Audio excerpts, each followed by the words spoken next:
Good evening, this is Nicholas Utek with your news brief. In local news, according to News 12 Long Island, Long Beach public schools are to be closed for 2 weeks due to COVID 19 cases.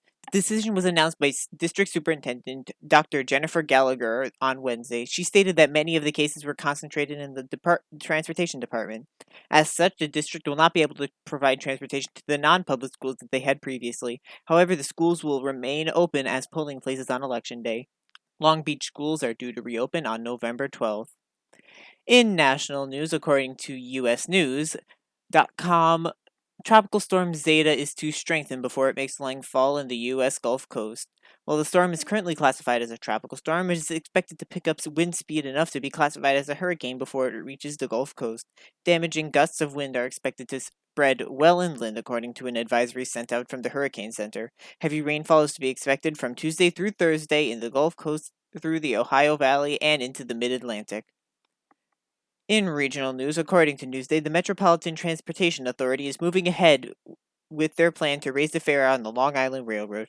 This is due to a policy that by the MTA that states that they will raise their fares by around 4% every other year, supposedly to combat inflation.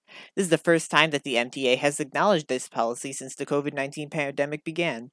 Over the past 2 decades, rates for the LIRR have doubled. While the MTA hopes that the raised fares will help recoup losses due to the pandemic, some fear that it will push away more commuters from taking the LIRR instead.